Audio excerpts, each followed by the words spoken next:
누리호 75톤 액체 엔진 151초 연소, 성공 기준 140초 넘었다. 최대 고도 209km, 제주 남쪽 떨어져 2021년 누리호 발사 탄력 하다, 75톤 엔진 4개 묶는 과정 등은 과제. 28일 오후 3시 59분 58초, 전남 고흥 나로 우주센터. 카운트다운과 함께 발사를 외친 지 3초가 지나자 엔진 소음이 들렸다. 이어 우주센터 옆 마치산 자락 사이로 하얀색 시험 발사체가 솟아올랐다. 발사체 상단에는 태극기가 선명했다. 시험 발사체가 속도를 내기 시작하자 굉음이 마치산 자락을 때렸다. 하늘을 뒤덮는 미세먼지에도 로켓이 내는 불꽃은 선명했다. 남쪽으로 방향을 잡은 시험 발사체는 발사 2분 뒤 하얀색 고리를 남기고 시야에서 사라졌다. 누리호의 엔진 시험 발사체가 28일 오후 전남 고흥 나로 우주센터에서 발사되고 있다. 이날 쏘아 올린 발사체는 한국형 발사체인 누리호에 쓰일 75톤급 액체 엔진의 성능을 검증하기 위한 시험용 발사체다. 발사 장면을 연속 촬영한 30장의 사진을 합성해 발사 당시 궤적을 표현했다. 국내 기술만으로 우주로 가는 길이 열렸다. 과학기술정보통신부는 한국형 발사체 누리호의 시험 발사체 발사 시험이 성공했다고 이날 발표했다. 누리호는 한국이 독자적으로 개발하는 저우주 발사체로 600에서 800km 지구 저궤도에 1.5톤급 실용위성을 쏘아올릴 수 있는 3단형 발사체다. 이진규 과기정통부 제1차관은 우주센터에서 기자회견을 열고 시험 발사체가 정상적으로 발사됐고 당초 목표한 비행 상황에서 엔진이 정상적으로 작동함을 확인했다며 개발 난이도가 가장 높았던 75톤 엔진 성능을 검증했다고 말했다. 추천 영상 더보기. 이날 발사에 성공한 시험 발사체는 누리호 핵심 부품인 75톤 액체 엔진 시험용으로 제작됐다. 시험 발사체는 151초간 엔진을 연소해 목표 시간을 넘어섰다. 고종환 한국항공우주연구원 한국형 발사체 개발 사업본부장은 시험 발사체가 목표로 했던 연소 시간인 140초를 넘겼다며 누리호 개발에 있어 충분한 엔진 기술을 확보한 것으로 평가한다고 말했다. 시험 발사체는 발사 후 329초 무렵 최대 이륙 고도인 200km까지 상승했다. 이후 완성 비행을 진행한 시험 발사체는 발사장에서 429km 떨어진 제주도 남쪽 공해상에 떨어졌다. 시험 발사체 성공은 설기부터 발사까지 100% 국산화에 성공했다는 점에서 의미가 깊다. 세계적으로 75톤급 엔진 개발에 성공한 국가는 미국, 러시아, 인도 등 10개국 정도에 불과하다. 이에 앞서 한국항공우주연구원이 2013년 발사에 성공한 나로호는 러시아 기술을 도입해 만들었다. 핵심 부품인 1단 로켓 엔진을 러시아에서 수입해 절반의 성공이란 평가를 받았다. 항공우주연구원이 누리호 개발에 착수한 건 2010년 무렵이다. 이에 비춰보면 75톤 엔진을 장착한 시험 발사체 발사 성공까지 꼬박 8년이 걸린 셈이다. 그동안 항공우주연구원은 75톤 엔진 지상 연소 시험을 90차례 진행했다. 누적 시험 시간만 7,000초에 달한다. 2016년 5월 75톤 엔진 첫 연소 시험이 성공했으니 엔진 시험부터 시험 발사체 발사 성공까지 2년 6개월이 걸린 셈이다. 항공우주연구원은 시험 발사체 발사 성공으로 2021년 2월 누리호 본 발사를 목표로 발사체 개발을 이어갈 예정이다. 3단 로켓인 누리호는 75톤 로켓 4개를 묶은 1단과 75톤 로켓 하나를 사용하는 2단 로켓으로 구성된다. 인공위성을 쏘아올리는 3단 로켓에는 7톤 엔진이 쓰인다. 항공우주연구원은 내년 하반기까지 1단 엔진 로켓 개발에 주력할 예정이다. 누리호 최종 개발까지는 75톤 엔진 4개를 붙여 1단 로켓을 만드는 과정 등이 남아있다. 고종환 본부장은 75톤 엔진 4개를 묶는 1단 로켓 개발까지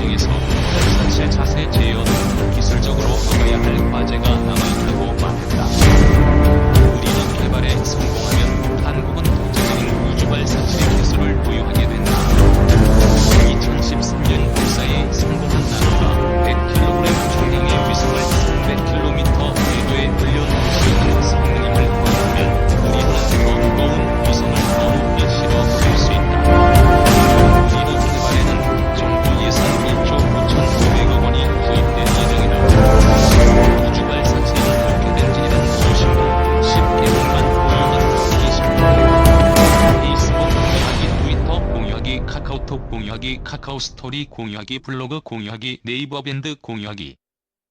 우리 손으로 개발한 저두주 로켓용 엔진인 75톤 액체의 엔진 성능을 검증할 시험 발사체가 28일 오후 4시 전남 고흥 나로우주센터에서 하늘로 향한다. 오는 2021년 발사될 한국형 발사체에 들어갈 75톤 액체의 엔진은 한국이 자력으로 우주에 인공위성을 쏘아올리는 능력을 확보하는 데 필요한 핵심 기술이다. 세계적으로 10개 국가만이 우주 로켓 엔진 기술을 보유하고 있다.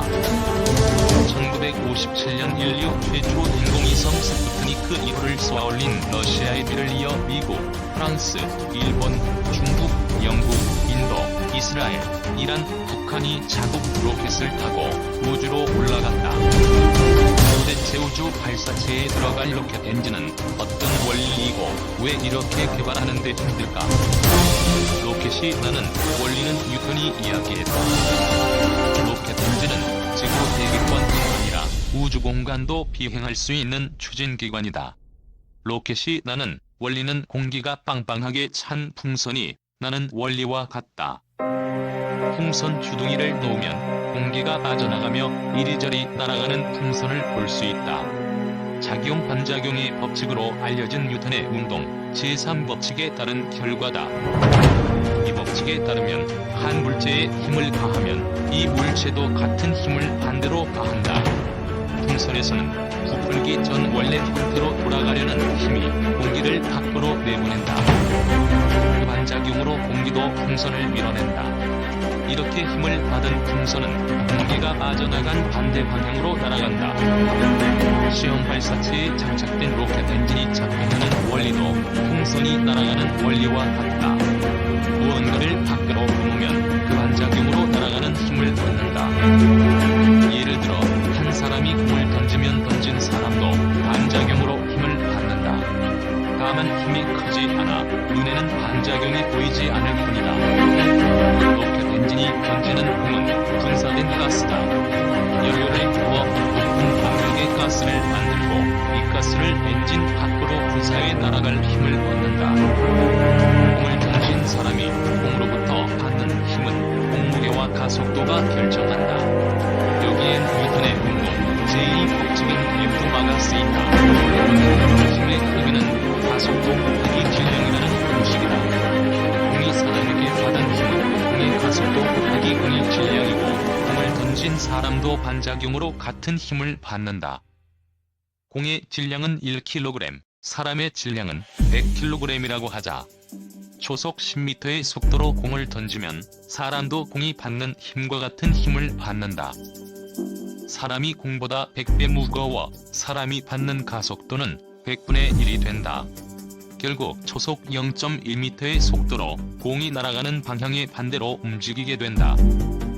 200톤짜리 한국형 발사체가 1.5톤 위성만 싣는 이유는 로켓의 딜레마 때문. 시험 발사체를 통해 성능이 검증된 75톤 액체 엔진은 2021년 발사를 위해 개발 중인 한국형 발사체 누리호에 들어간다.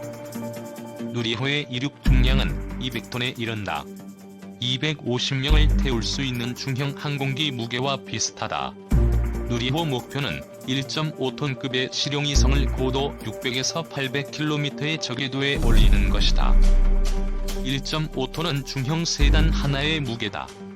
항공기 하나가 고작 자동차 하나를 싣고 나는 셈이다.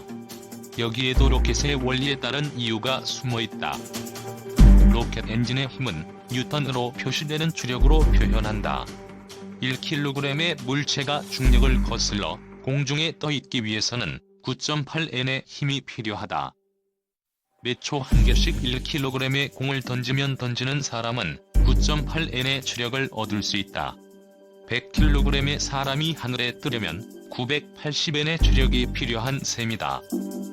추력을 높이는 방법은 두 가지다. 첫 번째는 질량을 높이는 방법이다. 공의 질량을 늘리거나 많은 수의 공을 던지면 된다. 두 번째는 공의 가속도를 높이면 된다.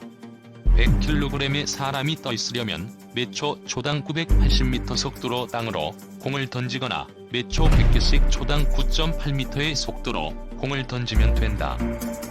여기에 로켓의 딜레마가 있다. 질량을 던져 추력을 얻기 위해선 질량을 싣고 날아야 한다. 예를 들어 100kg의 사람이 1시간 동안 공중에 떠 있으려면 3600개의 공을 몇 초 하나씩 초당 980m 속도로 던져야 한다. 문제는 3600개 공의 무게가 3600kg이라는 점이다. 사람 하나를 1시간 띄우는데 사람 무게의 36배의 공이 필요하다. 공의 무게를 생각하지 않고 계산했기 때문에 실제로는 공이 더 필요하다. 결국 로켓의 무게 대부분은 연료가 차지하게 되는 셈이다. 거대한 로켓에 상대적으로 조그마한 위성 하나를 실어 날릴 수밖에 없는 이유다. 이번 시험 발사체의 무게는 51.2톤이다.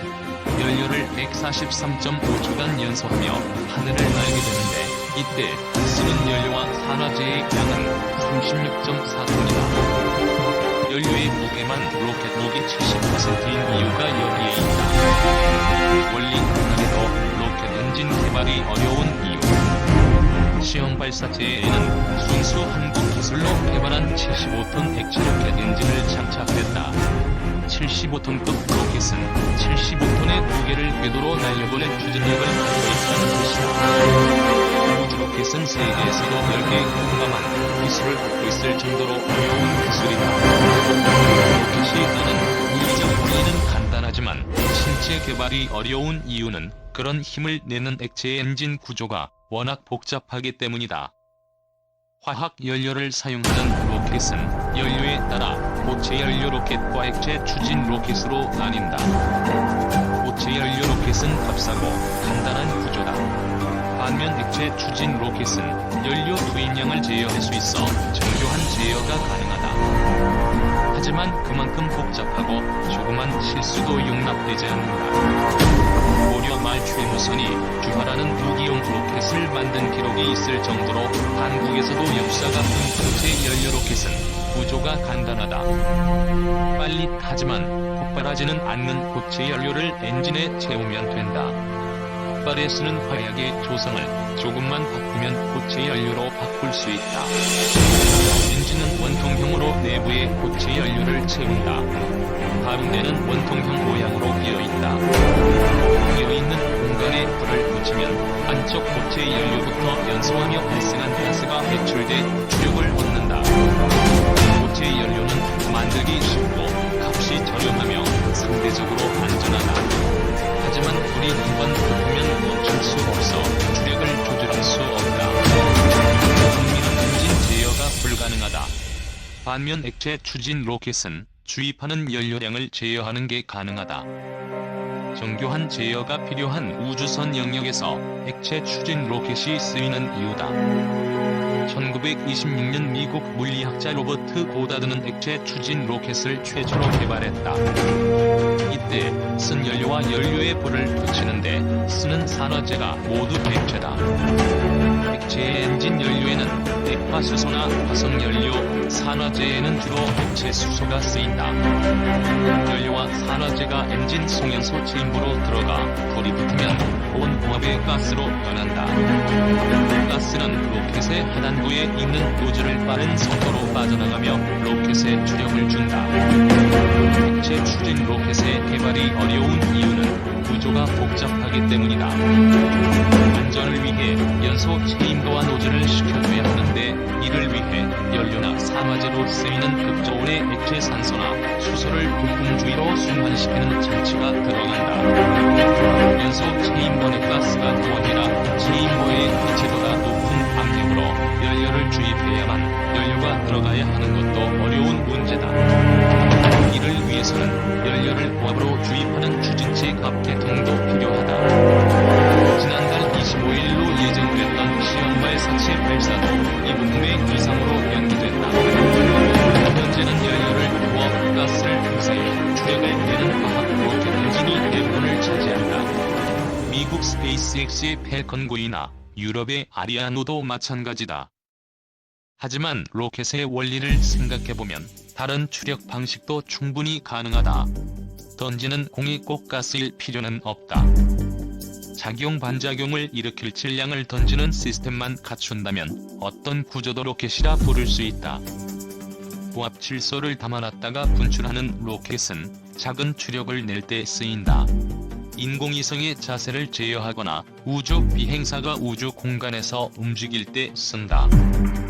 영화 그래비티나 마션, 소우주 비행사들은 질소 분출 로켓을 사용해 자유롭게 우주 공간을 헤엄치는 모습을 선보였다. 이온이나 원자를 고속으로 가속해 추력을 얻는 새로운 로켓도 개발되고 있다. 지난 9월 미국 항공우주국은 첨단 전기 추진 체계로 알려진 이온 로켓 엔진 시스템이 초기 시험에 성공했다고 밝혔다.